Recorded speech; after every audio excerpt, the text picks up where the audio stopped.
pues vamos a orar, ¿no? Para empezar. Sí les pido que pues oren por mí, ¿sí? Padre, gracias por esta oportunidad. Hoy te pedimos, Señor, que nos hables. Queremos, Señor, escuchar tu voz. Dispón nuestros corazones, nuestras mentes, abre nuestros sentidos espirituales para recibir lo que tú quieres hablar el día de hoy. En el nombre de Jesús, amén. Amén. Pues la palabra de hoy se llama Mi barrio me respalda. Y sabemos, bueno, a mí no sé ustedes, pero podemos ver la siguiente imagen. Cuando escuché esto, a mí me recuerda a este video. No sé si lo vieron. Se hizo bien viral. Y se pone la chica los lentes, es como, ¿cómo se llaman eso? ¿Qué es estilo? ¿Cholos? No sé. Como cholos. Se ponen los lentes adelante, dice, los lentes aquí significan tristeza, los lentes acá, no me acuerdo qué. Y los lentes atrás significan que mi barrio me respalda. Entonces, pues de ahí es donde esa frase se volvió muy famosa, ¿no? Pero ahorita no vamos a hablar del video, vamos a hablar de que pues como hijos de Dios tenemos un respaldo, ¿sí? Y vamos a entender ahorita con varios personajes en la Biblia de cómo Dios estuvo obrando a través de sus vidas y cómo siempre hubo un respaldo de Dios en ellos. Tuvieron situaciones difíciles, nosotros también, pero siempre Dios ha estado ahí. Vamos a empezar con Abel. Abel, tenemos creo contexto un poquito, cuando Adán y Eva tienen hijos, Abel es hijo de Adán y Eva, tuvieron a Abel y a Caín. Caín fue el segundo hijo. Y Caín pues era pastor de ovejas, Caín pues criaba así ganado. Y Abel era el pastor de ovejas y Caín trabajaba la tierra. Entonces un día dice la palabra que vienen los dos a presentar una ofrenda a Jehová. En Génesis 4, 3 y 5 no viene ahí, pero dice, después de algún tiempo Caín le llevó al Señor algunos frutos de la tierra como ofrenda. Abel también llevó las mejores crías de sus ovejas. Caín nada más llevó frutos de la tierra, pero Abel llevó de lo mejor. O sea, Abel preparó su ofrenda, Abel escogió cuidadosamente que las mejores crías que tenía para ofrecerlas a Dios. Me imagino que Caín nomás, pues tal vez lo que tuvo a la mano, lo que ya tenía ahí listo, fue lo que le entregó. Pero Abel dispuso, Abel preparó, Abel escogió, no sé si las crió con ese propósito Abel, pero así fue. Entonces, Dios miró con agrado la ofrenda de Abel, que Abel fue el que escogió, que preparó. Y en Génesis 4:8, si viene ahí, dice, cierto día Caín dijo a su hermano, salgamos al campo. Mientras estaban en el campo, Caín atacó a su hermano Abel y lo mató. Aquí lo que vemos es que, pues yo me imagino en el corazón de Caín hubo envidia, no sé si hubo celos, porque dice que Dios se agradó de la ofrenda de Abel y no se pronuncia sobre la ofrenda de Caín. Y pues tal vez hemos vivido situaciones así nosotros también, en las que dices, bueno, ¿y por qué si yo también le traje a Dios? O si yo estoy haciendo, ¿y por qué el otro? Y ese sentimiento me imagino fue el que tuvo Caín. Pero bueno, lo de Caín llegó muy lejos y dice que pues, le preparó una trampa, salgamos al campo y allá lo mató. Entonces, pues ese es nuestro primer ejemplo. Lo mató, vemos, tal vez puedes decir, ¿y ahí dónde está el respaldo de Dios? Pues le llevó la ofrenda, la mejor ofrenda y pues ¿qué hizo Dios? Tal vez hubiera venido como le hizo con Isaac cuando lo iban a matar y que mandó al ángel a agarrarle la mano, ¿no? Pero pues no fue así. Y tuvo un propósito esto. Más adelante dice Jesús en Mateo, menciona a Abel y se refiere a él como el justo. Después vemos en Hechos 11:4 que dice, por la fe, Abel ofreció mejores sacrificios que Caín. Dios dijo que aceptó sus ofrendas y lo aprobó por su fe. Aunque Abel murió, él sigue hablando por medio de su fe. Sí. O sea, el día de hoy estamos mencionando a Abel. Tal vez en el momento yo creo que él a la hora de estar muriendo no entendía por qué le había pasado eso. Si Dios, yo te di lo mejor, pero tenía un plan Dios con eso. Después vemos al siguiente personaje, que es José. Y creo que todos conocemos un poquito de la historia de José. Estos personajes, la mayoría me recuerdan a los libros de cuando era Reino Kids y que Daniel del Foso de los Leones, José el Soñador con su túnica y todo. Dice que José era el hijo número 11 de Jacob y Jacob, su papá, tenía una preferencia especial con José porque José era hijo de Raquel. Si regresamos a la historia de José, José se casó, tuvo sus dos mujeres, la primera fue Lea y la segunda Raquel. A Lea casi se la enjaretaron, pero con el que él se quería casar era con Raquel. Y pues no podía tener hijos con Raquel, tuvo hijos con Lea, y cuando ya tiene los hijos de Raquel, pues son con los que tuvo más preferencia. En este caso, pues José. Y dice que fue así que le regaló una túnica, y Dios usaba a José, y esto traía envidia a la vida de sus hermanos. Entonces, pues José desde muy pequeño tenía sueños, después sabemos que interpretaba sueños, y dice la Biblia que él tuvo sueños donde sus papás y sus hermanos se inclinaban ante él. Yo creo que igual si mi hermano viene y me dice, ¿sabes qué? Tú te vas a inclinar ante mí. Porque es la verdad, ¿no? Entendemos un poquito por qué los hermanos pensaron eso. Que tal vez no era que ellos tuvieran esa mala intención y que de plano lo dieran, pero el ver que José tenía un respaldo de parte de Dios, a ellos les daba envidia. Él interpretó sueños después, sus hermanos lo intentaron vender. Dice que un día José salió al campo a buscar a sus hermanos, lo vieron de lejos y dijeron, oigan, pues vamos a matarlo. Uno de ellos dijo, no hay que matarlo, no hay que ser tan mala onda, vamos a echarlo al pozo mejor. Y pues el hermano se va, lo meten al pozo, el hermano se va, y cuando regresa resulta que ya lo habían vendido. Dice Génesis 37:28. Entonces, cuando se acercaron los ismaelitas, que eran mercaderes madianitas, los hermanos de José lo sacaron de la cisterna y se lo vendieron por 20 monedas de plata. Y los mercaderes se lo llevaron a Egipto. Y volvemos a lo mismo que con Abel. Porque si Dios estaba con él, permitió que sus hermanos lo vendieran. Pero Dios tenía un plan con la vida de José. Vienen los mercaderes, pasan por ahí, lo venden y se lo llevan ¿a dónde? A Egipto. Si eso no hubiera sucedido, José nunca hubiera llegado a Egipto. ¿Y ahora qué sucedió en Egipto? Llegó, lo vendieron con Potifar. Potifar era el encargado de la guardia del faraón. Él pues era una persona honesta, era una persona íntegra, y como yo creo que en todos lados, en los trabajos y en todos lados, se nota cuando una persona es honesta, es íntegra, le echa ganas, tiene el favor de Dios, y esa persona va escalando, va teniendo gracia con las personas a su alrededor. Fue lo que pasó con José. Entonces lo ponen en un, se ganó la confianza del Potifar y lo puso al frente de su casa. Pero ya en su casa, la esposa de Potifar lo acusa de haber abusado de él. Esto fue falso, pero lo acusa por eso y lo mandan a la cárcel. Y dices, bueno, ya iba todo bien, iba escalando, y otra vez volvemos a lo mismo. Si él no hubiera llegado a la cárcel, él no hubiera llegado ahora a casa del faraón, porque estando en la cárcel dice la Biblia que estaba con un copero y un panadero del rey. Ahí los conoció en la cárcel. Interpretó sueños que ellos tuvieron y le dice al copero, cuando salgas de aquí, estés con el faraón, háblale de mí, acuérdate de mí para que me saquen.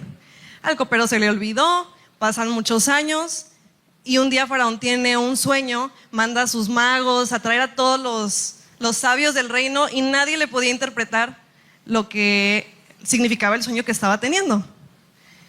Y ya es donde cuando el copero se acuerda, yo conocí a uno que interpretaba sueños, y lo mandan a llamar. Entonces ya llega José con el faraón y pues le dice el sueño, ¿no? Pues que son 7 vacas gordas y después llegan 7 vacas flacas y se comen a las gordas. Pues ¿qué significa? Ya le dice José. Obviamente la inspiración vino de parte de Dios. Le dice, van a haber 7 años de abundancia y después van a haber 7 años de sequía. Entonces, pues hay que prepararnos, esos 7 años hay que idear una estrategia, no sé, para poder sobrevivir los otros 7 años, ¿no? Y por esto mismo, el faraón puso a José como gobernante, ¿sí? Va, sube y regresa, así lo traen, ¿verdad? Pero ya después, ya no, esto no va con el tema, pero ve a sus hermanos van por comida porque se quedan sin comida durante los 7 años de sequía, y es donde Dios permite que se reconcilien. Fue todo parte del plan de Dios, el que haya estado en la cárcel, el que lo hayan vendido, el que sus hermanos lo hayan tratado así, todo fue parte del plan de Dios para llegar a donde al final estuvo.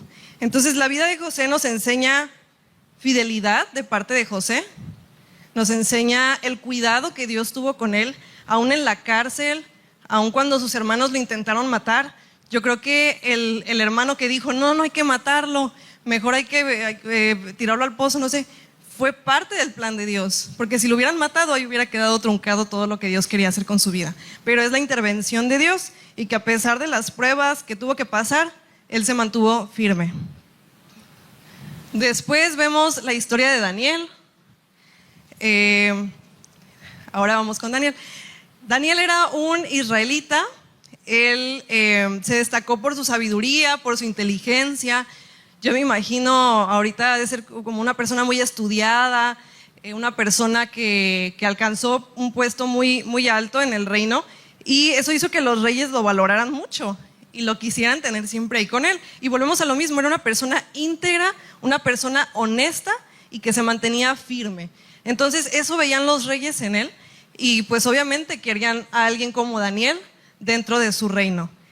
Dice que Daniel era una persona de confianza. En el reino del rey Darío tenían 120 gobernadores y tenían como 3 supervisores. Uno de los 3 era Daniel. Pero pues como todo, había envidia, habían celos, porque Daniel destacaba. Donde a Daniel lo pusieran, Daniel siempre se hacía notar. Daniel tenía una sabiduría pues muy diferente a todos los demás, y eso despertó envidia en los otros funcionarios y buscaron acusarlo. Entonces los enemigos idearon un plan y le dijeron al rey Darío, no sé cómo estuvo que lo convencieron, pero le dijeron, mira, vamos a poner este decreto de que durante 30 días nadie va a poder adorar a ningún otro dios más que a ti, rey. 30 días. Y el que lo incumpla va a ser echado al foso de los leones. Y sabían ellos que Daniel solamente adoraba a Dios. El rey en ese momento no pensó en Daniel, como que dijo, órale, va, firma el decreto, y ya después es cuando se acuerda. Y pues pasan los 30 días y dice la Biblia que Daniel no cambió nunca nada en su rutina. Daniel lo que hacía, dice la palabra, que abría las ventanas de su casa y se ponía, ¿cómo dice? En Daniel 6:10, entraba a su casa y abiertas las ventanas hacia Jerusalén, se arrodillaba 3 veces al día y oraba y daba gracias a Dios, como lo solía hacer antes. Él no se escondía. Sí, abría las ventanas y oraba. Yo me imagino que alzaba su voz. No tenían bocina en ese tiempo, pero yo creo que si hubiera sido hoy, ponía sus alabanzas y lo hacía sin miedo al decreto que había dado el rey Darío. La verdad, sinceramente, yo creo que si me hubiera tocado a mí, digo, bueno, voy a seguir orando, pero cierro todo y aquí en el baño donde nadie me escuche. Pero él no cambió nada, él no tenía miedo. Él sabía en quién confiaba, él seguía firme porque sabía que quién lo estaba respaldando. Sabía que Dios era el que estaba con él. Y bueno, pues lo ven, los funcionarios lo acusan, lo denuncian con el rey. Y el rey Darío, dice la Biblia que pues se sintió mal porque pues era como su amigo, el rey lo quería mucho, pero no le quedó de otra y lo tuvo que mandar al foso de los leones. Dice Daniel 6:16, entonces finalmente el rey ordenó que arrestaran a Daniel y lo arrojaron al foso de los leones. El rey le dijo que tu Dios, a quien sirves tan fielmente, te rescate. Porque pues no había de otra. Sí sabemos, han visto cuando un león abre la boca, o sea, en fotos o lo que sea, pues no es como la mordida de un perrito, ¿ah? Si la mordida de un perrito duele. O sea, y no era uno, dice el foso de los leones. Ya con que fueran 2, ya, pues ahí está una foto, vean eso. Y pues dice la palabra que el rey no podía dormir durante la noche porque estaba preocupado por Daniel. Al día siguiente, al amanecer, lo primero que hace es ir a verlo y le pregunta, ¿no? Como que, ¿cómo le hiciste? Pero dice la palabra que Dios envió un ángel a cerrar la boca de los leones. Sí, vemos ahí clarísimo el respaldo de parte de Dios. No sé si los leones se durmieron, no sé si intentaban tal vez morderlo, pero no podían. No sé qué pasó, pero no le hicieron daño. Estuvo Daniel ahí toda la noche y pues Dios lo libró. Entonces pues el rey se alegró mucho, lo ordenó sacar y mandó a los acusadores que fueran lanzados al foso. Ellos sí fueron devorados por los leones. Entonces vemos aquí también nuevamente que Daniel tuvo el respaldo de Dios, Daniel se mantuvo firme, Daniel no dudó, no cambió, como vemos, nada en su rutina, no dudó ni un momento de que Dios lo iba a cuidar donde él estuviera, porque él estaba sirviendo a Dios. Él sabía a quién tenía delante de él. Vemos ahora la historia de Urías. Dice la Biblia que Urías era uno de los, no se habla mucho sobre él, pero era uno de los valientes de David. David era el rey que pues ven que iban a batallas y todo, y dice que Urías era destacado, era uno de los guerreros más leales y servían directamente al rey. Urías estaba casado con Betsabé. Me imagino que ya todos conocemos un poquito de esta historia. Dice la Biblia que durante una de las campañas de estas batallas a las que van, David sube arriba, su azotea en el palacio, y ve a Betsabé bañándose. Y pues se le hizo bonita, la mandó a traer, se acostó con ella, y pues hasta ahí todo bien, ¿verdad? Nadie se dio cuenta, nada. Pero después se entera Betsabé que está embarazada, le dice a David, y David manda a traer a Urías. Sáquenmelo de la batalla, supuestamente con la excusa de que pues iba a darle una información. Y no era con esa intención. La intención de David era que esa noche Urías durmiera con Betsabé para que pensara que ese bebé era de él y no de David. Pero pues la lealtad de Urías hacia el rey era tanta que dice que esa noche no quiso dormir con Betsabé. Dijo, ¿cómo puede ser si están todos en la guerra? Estamos en tiempo de guerra, no es tiempo para descansar, no puedo estar yo acá pues pasándola bien mientras todos mis compañeros están al frente peleando. Entonces Urías no durmió con su esposa, se negó a ir a su casa a descansar.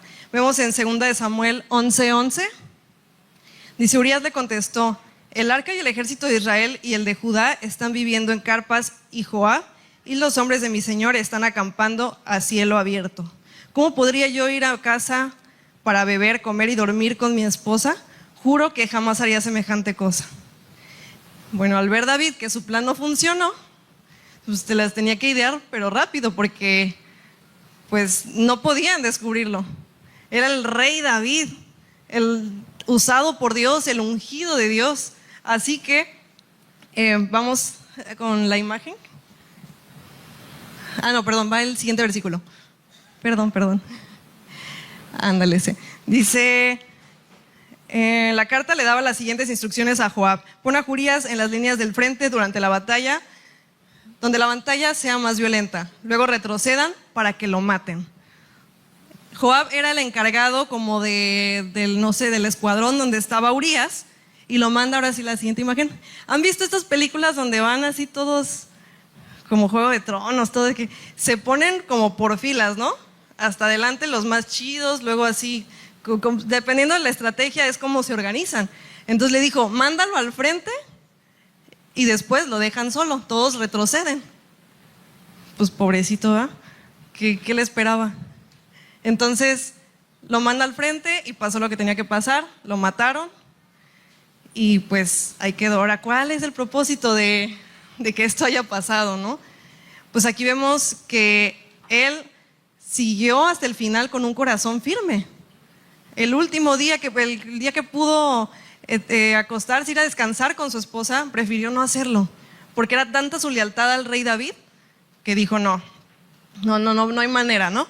Y pues después Dios envía un profeta para confrontar a David. David entiende lo que había hecho, entiende que había cometido un pecado y Dios lo perdonó. Pero dice la Biblia que el hijo que concibió Betsabé, de la relación que tuvo con David, murió después. Y no quedó solamente ahí. Después sabemos que Salomón, el rey Salomón, que hizo tantas cosas, fue producto de David y Betsabé. Y de Salomón es de donde vino también Jesús, ¿sí? Así que todo tenía un plan. Y si tal vez se salieron las cosas del plan, Dios acomoda las piezas, Dios acomoda las cosas para que pues el plan salga bien, para que todo sea conforme a Dios, conforme Dios lo ha diseñado, ¿sí? Vemos también la historia de Esteban. Esteban fue uno de los primeros seguidores de Jesús después de su resurrección, y dice la Biblia que él era conocido por ser un hombre lleno de fe y del Espíritu Santo. Cuando la iglesia empezó a crecer, después de que Jesús resucitó, dice que los apóstoles eligieron a 7 hombres para llevar alimento a las viudas, para servir pues como en la iglesia, y Esteban fue uno de estos 7 hombres. Entonces Esteban era alguien que activamente estaba pues en el reino de Dios. Dice la Biblia que él hacía milagros, bueno, Dios a través de Esteban hacía milagros, que él hacía señales, mostraba señales, y era una persona que hablaba con tanta sabiduría que no podían contradecirlo. Dice en Hechos 6:10, ninguno de ellos podía hacerle frente a la sabiduría y al espíritu con que hablaba Esteban. Me imagino que era una persona tan llena de la gracia de Dios, del Espíritu Santo, que de verdad lo que decía no había manera que le refutaran. Creo que buscaban por dónde, y Esteban sabía cómo contestar, y buscaban demeritar lo que él hacía, pero Dios le daba la gracia y la sabiduría para que Esteban siempre se supiera manejar. Había un respaldo de parte de Dios. Y nuevamente esto despierta celos y enojo entre algunos líderes religiosos. Dice que los enemigos de Esteban no podían pues refutar lo que él hacía, y empezaron a hablar mal de él, empezaron a hacer chismes. Decían que Esteban hablaba mal de Moisés, que Esteban hablaba mal de Jesús, y pues esto empezó a crear contienda. A veces escuchamos cosas, no nos constan, pero ya nos dejó esa espinita. Entonces esa fue la estrategia de sus enemigos: hablar mal de Esteban, de empezar a acusarlo, y así provocó que lo arrestaran y lo llevaron ante el concilio. Aún ya estando ahí en el concilio, dice la Biblia que Esteban dio como un discurso, me imagino así como un juzgado, no sé, y que, a ver, tus últimas palabras, ¿no? Defiéndete. Y le dio la gloria a Dios y habló y dijo cosas. Dice que repasó la historia del pueblo de Israel, desde Abraham hasta Jesús, y de cómo hubo siempre oposición, de cómo hubo siempre resistencia a los profetas de Dios, a los profetas que Dios había enviado. Esto como ejemplo, ¿no? De, pues yo sé que esto me va a pasar también a mí, si a ellos les pasó y todo. Y eso los hizo enojar más, que en vez de defenderse, en vez de tal vez darle la razón a todos los que le estaban acusando, él pues se las volteó, casi. Entonces escucharon esto, se enojaron más, lo sacaron de la ciudad para apedrearlo. Y aún ya en sus últimos momentos dice que él tuvo una visión. En Hechos 7:56 dice, y aquí veo los cielos abiertos y al Hijo del Hombre que está a la diestra de Dios. Ya en sus últimos minutos, después dice Hechos 7:59, mientras lo apedreaban, Esteban oró, Señor Jesús, recibe mi espíritu. Yo creo que en ese momento yo lo que hubiera dicho es, Señor, sálvame, sácame de aquí. O sea, por predicar tu evangelio, ve todo lo que pasé, fueron acusaciones falsas, ayúdame, líbrame para que vean que tú sí puedes, que eres poderoso y que pues te sirvo a ti, así como Moisés, que cayó fuego del cielo, haz algo. Pero no fue así, Esteban murió. Y aún ahí dice, le dijo, Señor Jesús, recibe mi espíritu. ¿Sí? Esto es similar a la historia de Jesús. Jesús sí dijo, pasa de mí esta copa, ¿verdad? Él sabía también lo que le esperaba, y ese es el siguiente personaje que vamos a ver. Jesús. Isaías 53:5 dice, pero Él fue traspasado por nuestras rebeliones y aplastado por nuestros pecados. Fue golpeado para que nosotros tuviéramos paz, fue azotado para que pudiéramos ser sanados. Y pues todos tienen algo en común. Sí, todos estos personajes tienen algo en común, y es, aparte del respaldo de Dios, que es el tema que estamos viendo hoy, que Dios estuvo ahí, es que se mantuvieron íntegros.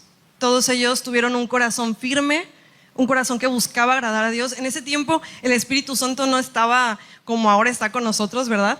Pero aún así ellos tuvieron esa disposición de agradar a Dios hasta el último momento. Aun cuando lo estaban apedreando por causa de Jesús, Esteban se mantuvo firme. Desde el inicio, desde Abel, vemos cómo Dios ha respaldado, y así Dios también tiene un respaldo para nuestras vidas. Y ahora más aún que ya no pasamos por cosas tan drásticas a veces, bueno, al menos en México no, ¿verdad? Hay países donde sí los apedrean, hay países donde sí sufren por causa del evangelio.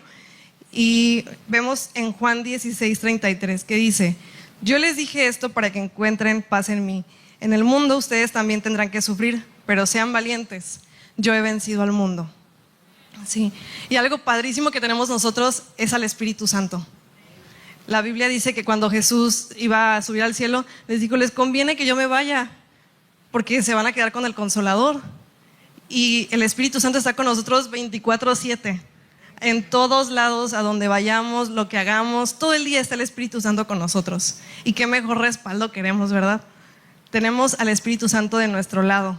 A veces se nos olvida, a veces actuamos como si no, pero debemos recordarlo. Debemos de vivir esa vida de integridad, debemos de vivir esa vida de convicciones firmes en la palabra de Dios. Sí van a venir situaciones, sí va a venir tiempo difícil, ya pueden ir pasando, por favor.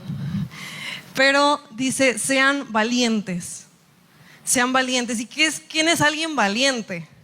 Es alguien que no le tiene miedo, alguien que no está nada más, pues sí, dudando, pensando cómo, híjole.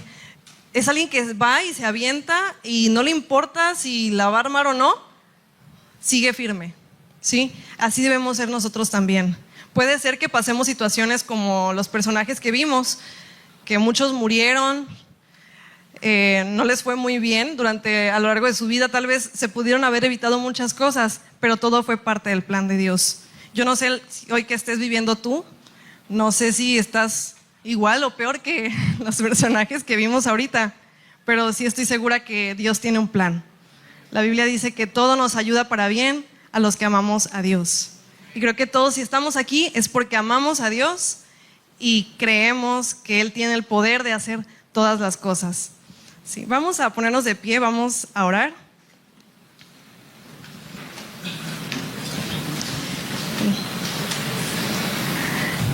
Y pues sí, recordar, ¿verdad?, que siempre va a haber resistencia, y más para nosotros como hijos de Dios. Dios nos ha dado una gracia especial. Nosotros, dice la Biblia, que somos luz en las tinieblas. Entonces, a donde sea que nosotros vayamos, vamos a brillar. Vamos a causar tal vez envidia, vamos a causar que la gente tenga celos por lo que hacemos, porque a nosotros sí nos salen las cosas bien, porque Dios a nosotros nos está respaldando, porque nosotros sí tenemos palabras, porque nosotros, aunque está difícil, confiamos y nos gozamos en lo difícil.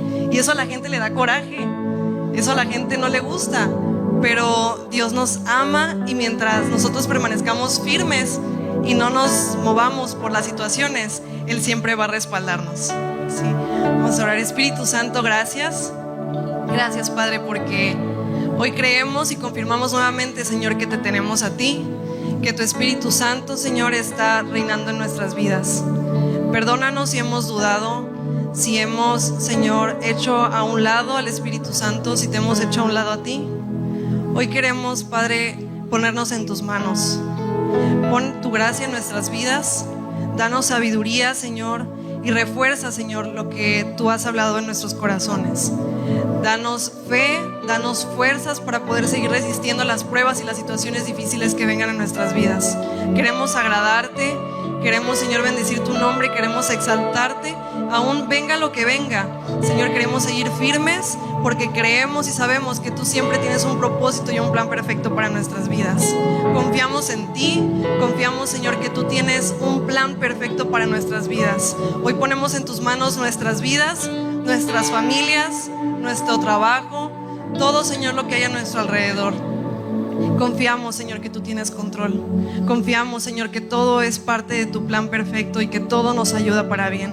Queremos seguir tu voluntad, queremos seguir firmes, Señor, y poder salir a predicar esa palabra, Señor, eso que tú has puesto en nuestros corazones. Que los demás vean, Señor, a través de nosotros tu fidelidad, que puedan ver tu amor y tu misericordia, Señor. Gracias, Espíritu Santo, porque sabemos que eres fiel, porque así como lo fuiste con todos ellos, con todos los personajes que hoy escuchamos, Señor, lo vas a seguir haciendo en nuestras vidas. Sabemos que no somos una excepción, no somos, Señor, casos aislados. Tú tienes planes para nosotros, Señor, y aún cosas más poderosas vamos a ver, como lo dice tu palabra, porque somos tus hijos, Señor. Te amamos y gracias, Señor, porque eres bueno. Amén.